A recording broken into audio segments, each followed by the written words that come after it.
Ulaga. Mag-unbox lang po tayo mga ka-riders. Ginabi na tayo. Hindi natin matiis. Hindi unbox to. Baka kasi mali ang item eh. Kinakabahan ako eh. Parang duda ako dun sa seller. Pero ito, magse-serve na evidence. Buksan na natin.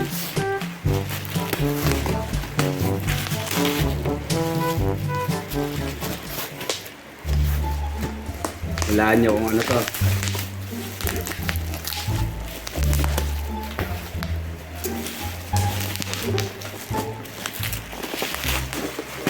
Diyan.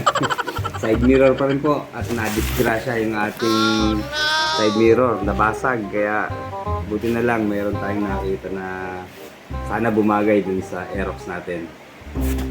Kaya ito, kanyang kahon.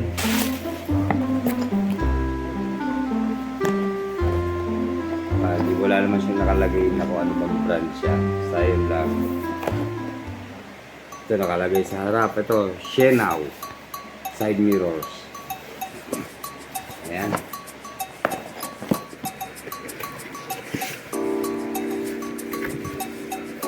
Hoy, maganda. Ayun, akala ko'y maliit sa ano ho eh. Sa picture, pero dito mukhang okay naman. Okay, hindi ho plastic yung kanyang mga tangkay, mukhang alloy po ang materyales.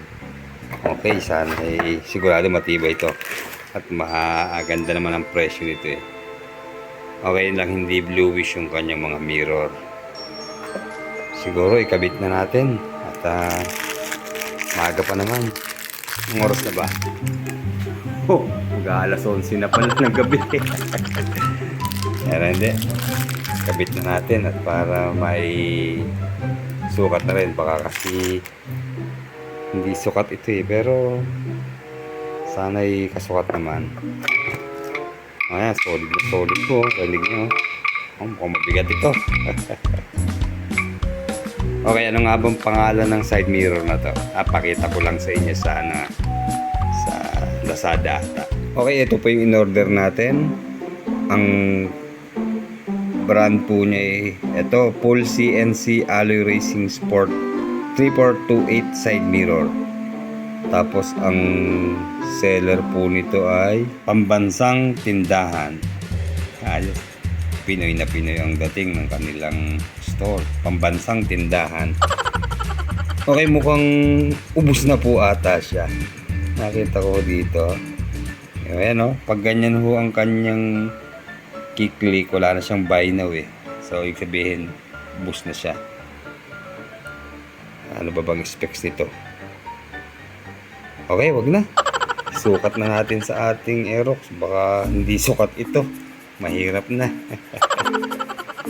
Okay, pakita ko muna mga ka-riders yung ating side mirror. Okay, ito po. Hindi ko halata yung basag, pero ito isa itong nasa kanan, buo yan. Ito ho ang nabasag eh. Kasi ho, dinikitan natin itong tawag dito sa blind spot mirror. Ayan, at ginawan ko lang ng para mapatikit yan. Nilagyan natin ng double sided tape, yung kapal. Kakadiin ko, kasi dinidiin ko lang ngayon sa nipis ng manipis pala yung kanyang salamin. Ayan, nabasag po yan. So, hindi ko nahihintayong mahiwa po. Kaya, tali, nakakuha na tayo ng pamalit. Siguro ilagay na natin. Okay, tinerno natin yung kulay nung side mirror sa visor eh. So, ngayon, kung kulay black na yung ibabalik natin na salamin, eh sigurado magpapalit ulit tayo ng visor na kulay black. At mga mura lang naman po yung mga visor ng ano eh, ng Aerox. Okay, susunod po natin ito. At iniintay lang natin yung magdi-deliver ng ating in-order na visor.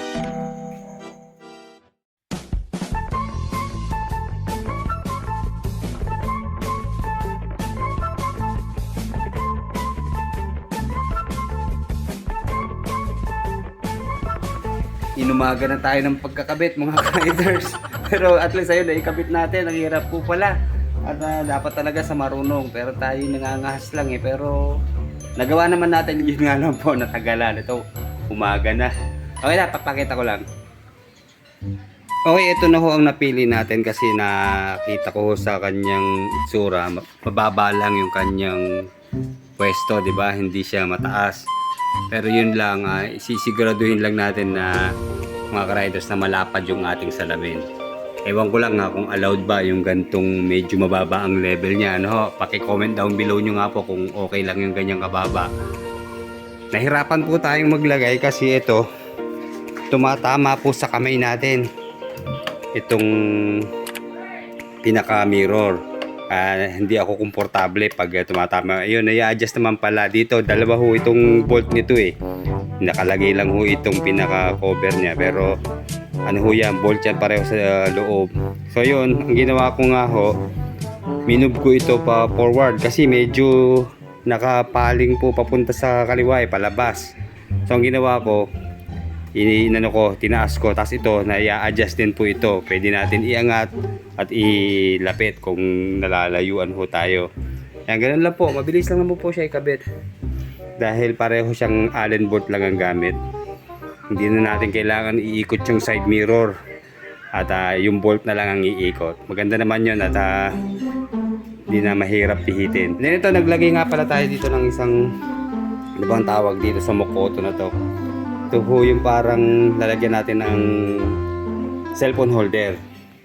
Ito po kasi yung dati nating cellphone holder, pero nahihirapan nga po ako eh. Kasi kailangan pag lalagay itong gantong klase, kasama siya sa iikot, nakakaabala sa side mirror, nahihirapan ako.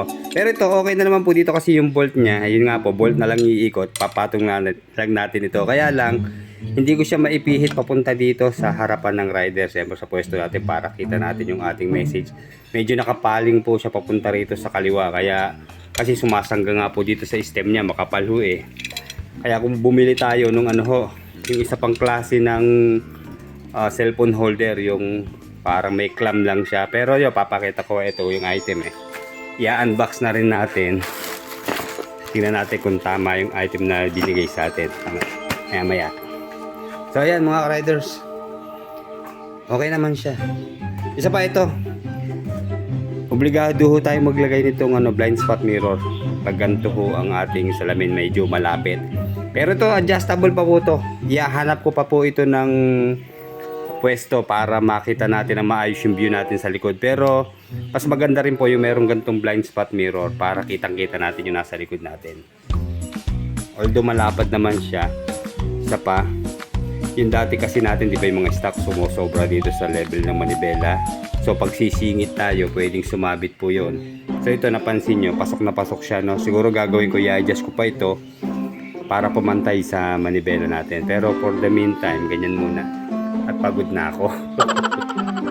And then pakita ko po sa inyo yung mga nabili natin na mga visor. Ayan, tatlong klase po yan eh. Isa-isahin natin ha. Pero binalik ko rin po sa stock kasi okay pa naman po itong stock eh. Iba pa rin talaga ang stock. Pero natuwa lang po talaga ako sa mga curtain to. Isa-isahin natin ha. Dahil sa ba tayo makapwesto. Ayan.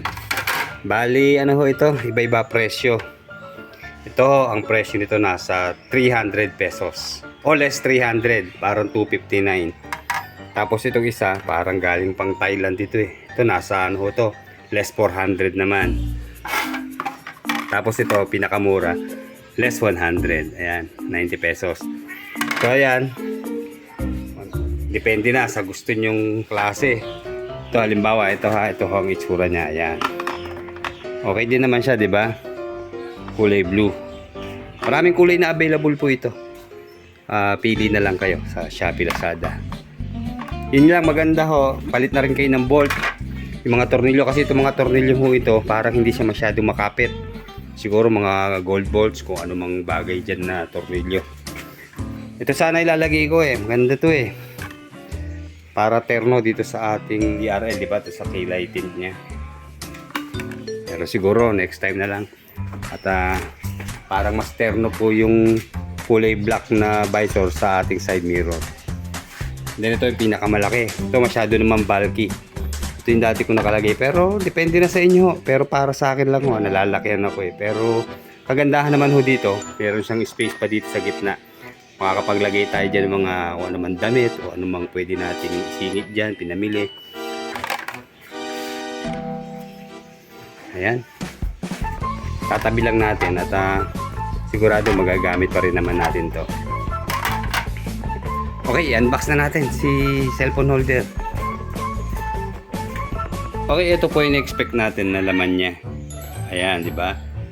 Mabilis siya ikabit. Ayan, 75 pesos lang po siya.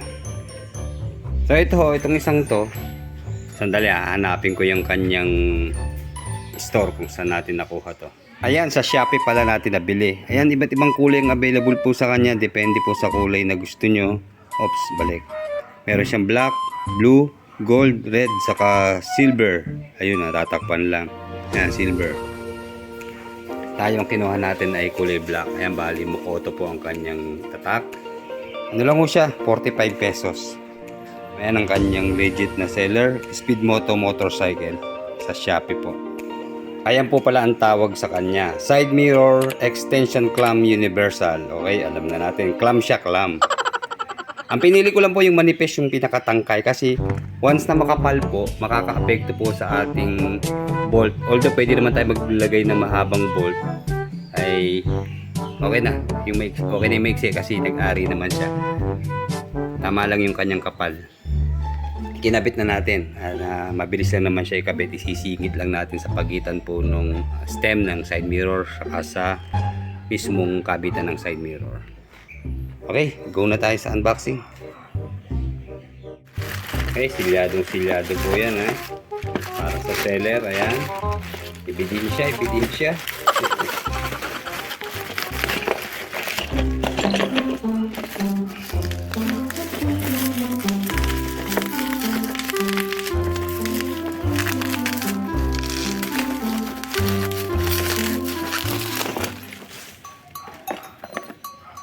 Okay, cellphone holder. Ang kanyang tawag dito ay phone holder. Ayan, cellphone holder. Ito po ang mga laman. Kasahin natin. No, laglag na. Ito ang nakakainis sa mga tornilyo Okay. Isa pa, meron pa akong ganito Meron pa akong ganito. Kaya lang, na lost thread yung bolt natin, nabilog ko. Buti ito may kasama na siyang Allen wrench. Ito na ang gagamitin natin. Ayan, 2 piraso lang ho siya. Ayan, laglag na naman. Ano ba yan? Ayan, ito. Yun lang, medyo ito, lagi nyo hihigpitan pag halimbawang hindi nyo lalagyan ng cellphone kasi maingay pag natakbo tayo. Kaya ito yung kanyang pang-clamp. And then meron siyang mga rubber dito. Ilalagay natin dito sa palibot ng kanyang cellphone holder para yung cellphone natin hindi mapuwersa. Kahit masyadong masikip, hindi siya maiipit ng gusto. Kaya lagyan na natin to. Okay, depende na kung saan nyo ipupwesto yung kanyang pinakasapin. Importante lang naman, meron siyang malambot na sapin para hindi lang mapuwersa yung ating cellphone. Kaya lagyan na natin.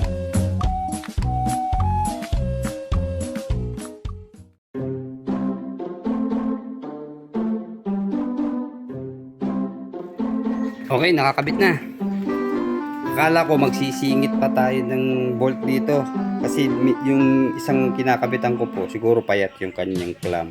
So ito ho, sakto na, hindi na kailangan magsingit para humigpit siya. Ngayon tetestingin natin kung naka-level ba.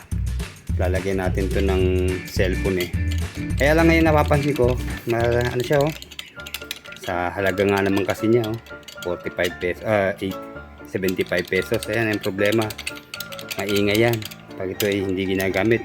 Higpit na naman siya pero mauga pa rin Sige, kapitan na natin ang cellphone. Ayan ang itsura niya kapag naka vertical. So yan, o naka portrait. La-landscape natin yan pag natakbo tayo para hindi nakakaabala sa view natin.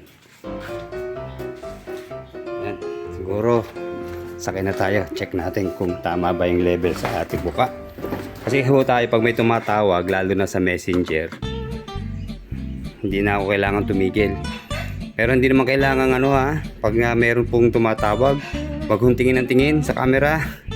Diretso lang focus sa pagdadrive. Kaya importante meron tayong Bluetooth earphone. Yung kahit isa lang po gagamitin natin, wag dalawa para marinig pa rin natin yung sound nung busina o nung mga sasakyan sa magagaling sa likuran natin. Okay, lagay natin sa camera ha.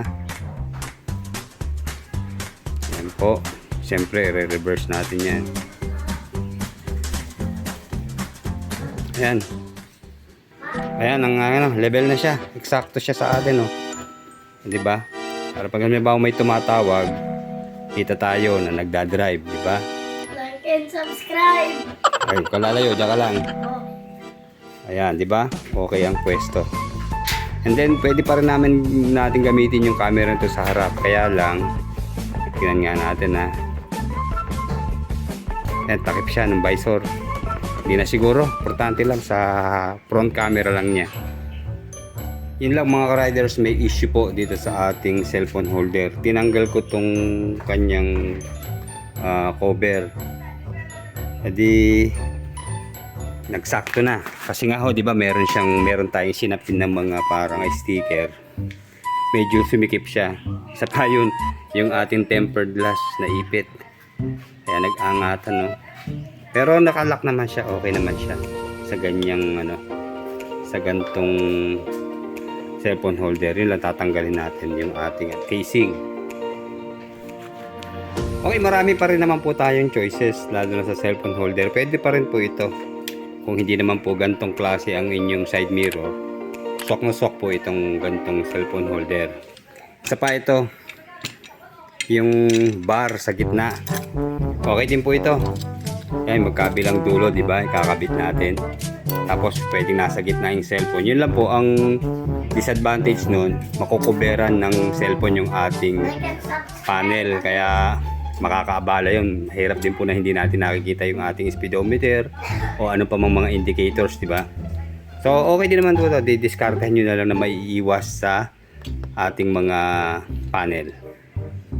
Okay, hanggang dito na lamang po at sana nakakuha kayo ng idea sa pagkakabit natin ng side mirrors at saka cellphone holder. Okay, like, comment, and subscribe po sa ating channel. Maraming salamat po sa inyong walang sawang pagsubaybay.